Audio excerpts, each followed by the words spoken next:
What's up everyone, Jesse and YuriofWind here to welcome you to another episode of Gaming History. Because not only did I apparently steal the idea of YuriofWind's Gaming Mystery series, but I also kidnapped YuriofWind. In this episode, we will be discussing the history of Zelda Ura, which would have essentially been a DLC expansion of Ocarina of Time for the Nintendo 64's disk drive. This episode has been expanded upon from our list of top 5 cancelled Nintendo games. However, by focusing on just one game, we're able to go a lot more in depth on everything known about the specific game. If you're a fan of videos like this, be sure to like and subscribe so you don't miss out on future videos. Then, let us know in the comments below what games and which guests you would like to see on upcoming episodes of Gaming History. Zelda Ura was the original idea for what Ocarina of Time would be. It would have been completely different from what we ended up with. Originally, Miyamoto had no real idea of what the Nintendo 64 was capable of. His first concept of Zelda 64 would take place entirely inside a castle, similar to Super Mario 64. However, during development, he quickly learned the Nintendo 64 was capable of much more than he originally thought. His vision of the game changed to a much larger connecting overworld instead of being confined within a single castle. The Nintendo 64 DD was also in development and would have added even more processing power for games. Development of Ocarina of Time changed yet again to not only take advantage of the Nintendo 64, but the extra memory on the disc and processing power of the disk system. After the original adventure ended, the Ura expansion would have given you more quests, dungeons, items, weapons, bosses, NPCs, areas, and everything else you could imagine. It was literally designed to basically create a second game to be played using the original world of Ocarina of Time. Imagine something similar to BS Zelda, or A Link Between Worlds. The game would have added in a full ice dungeon and a wind temple that were ultimately scrapped. The wind temple was reworked into the forest temple, which is why the medallion for it resembles wind and not a leaf. Even the forest sections of Ganon's castle at the end of the game uses wind puzzles instead of elements found within the actual forest temple.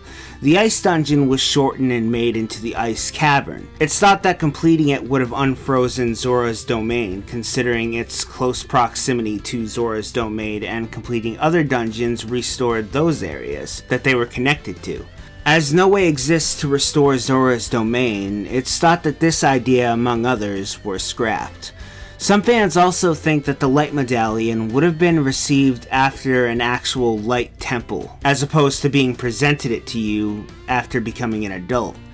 From early gameplay and screenshots, we can see that the medallions were actually equipable, which leads some to believe that the Fire, Ice, and Light medallions would have been used to create Fire, Ice, and Light arrows, or that the Fire medallion would have been used instead of Din's Fire. The spiritual stones would have been placed inside the Ocarina of Time as opposed to the pedestal to open the door of time. The use of time would have played a huge role in the game. A 7-day cycle would have been possible because of the disk drive's internal clock. Some believe that this was only for Majora's Mask's beta, but some do believe that this idea was meant for Ocarina of Time as well. This was later moved to Majora's Mask, or Zelda Gaiden as it was known early on the 64 disk drive, before being cut to only 3 days as the 64 disk drive was a commercial flop. Honestly, the list of changes is way too long. We could easily make an hour-long video just talking about what Zelda Ura could have been. Even though Miyamoto has said that the game was fully completed, it was never actually released. He would later say that ideas and concepts from the game would later be used in future releases. One scrapped idea, such as Link swinging his sword while riding Epona, couldn't be achieved on the original 64 hardware and wouldn't be used until Twilight Princess 8 years later, which is why a big part of the game is horseback combat. Even the final boss fight makes use of it, so it's likely scrapped ideas are still making their way into Zelda games to this day. In fact, Aonuma recently revealed that the new way of storytelling in Breath of the Wild came from plans that went unused 20 years ago. And what Zelda game was he working on 20 years ago? Ocarina of Time, which began development around 1995 and was released in 1998. which Aonuma served as designer and director of. In an interview, he stated, "In order to create more of a cohesive storyline, we added this element in there that would make it a bit more streamlined for every player. This is something I can't reveal right now, but when you play it, you'll find out." This idea that I'm talking about is actually something I came up with when I first started developing the games. I have been harvesting this idea for 20 plus years. Finally, it is important to know that Miyamoto has gone on record stating that Master Quest for the GameCube was in fact what Zelda Ura would have been. However, I believe that this was just a way to please fans who were let down from the promise of a second quest for Ocarina of Time, as interviews, screenshots, and gameplay from Ocarina of Time clearly shows and reveals much more than what was in Master Quest, such as the sword beams and Miyamoto stating that more dungeons would be added to the game. To go a bit more in depth on Zelda Ura, and give some more differences from what it was supposed to be, and what we got in Master Quest, while playing Ocarina of Time and even the Master Quest version, you may have noticed some loose ends or plot holes that were never explained or completed. Such as Yuri previously mentioning the Zora's Domain never unfreezes. You may have also noticed that the Running Man was never beatable. Well, apparently, this was always planned for the base game of Ocarina of Time. When the Ura expansion released, it would have somehow given you the ability or an item that would have allowed you to beat him in the race. Some believe this item to be the Bunny Hood, because obvious reasons. In fact, many think all of the masks were originally supposed to have similar abilities to what they were given in Majora's Mask, which is also a reason that Majora's Mask was able to be completed in less than a year. Not only did the game reuse character models and assets from Ocarina of Time, but ideas and gameplay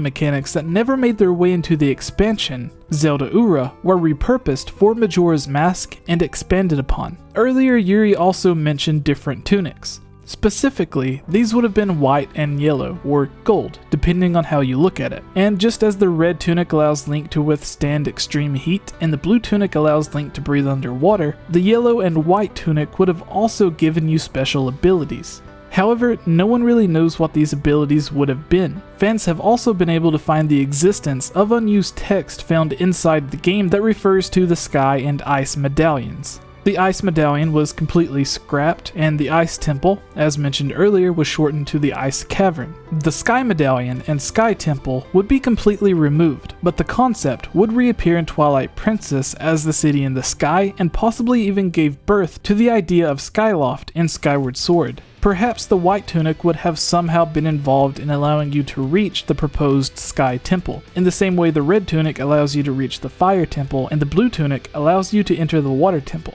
The white and yellow tunic would allow you to enter their corresponding temples as well. Another dungeon or temple that was scrapped, which we also mentioned earlier, was the Light Temple. However, Ganon's castle would keep its light-themed mini-dungeon. As Yuri stated earlier, a full video covering absolutely everything about Zelda Ura would take an absurd amount of time. To this day, people are still finding out new secrets and details hidden within the code. Several fan projects have been made to transform Ocarina of Time into their own unique vision of what Ura could have been, but sadly none have actually made it too far. So we will be making a follow-up video in the future going more in depth on Zelda Ura, and will include even more recent information if any comes to light.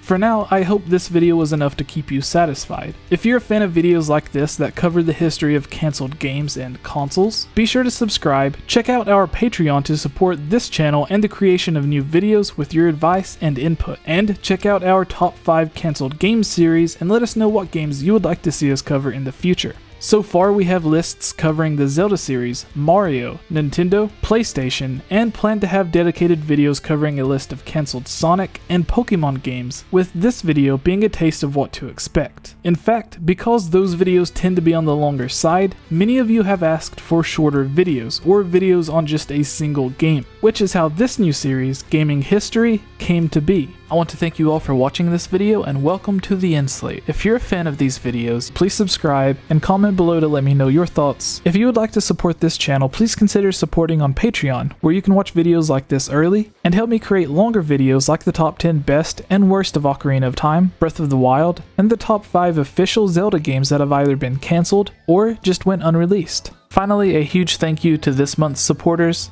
George Says Hi, Link Uses the Triforce, Transcendent Sacred Courage, Glenn Cassio, Prey Warrior, Victopedia, Rusty Caulfield, Robert W., Amanda Pina, Lunarium, Chris Gasperin, Harris Priest, Lovable Christie, Key of Time 15, Jerome Major, Daryl Quinnen, Furzin 16, Kadrin, Magic Tech Review, and The Itch Network.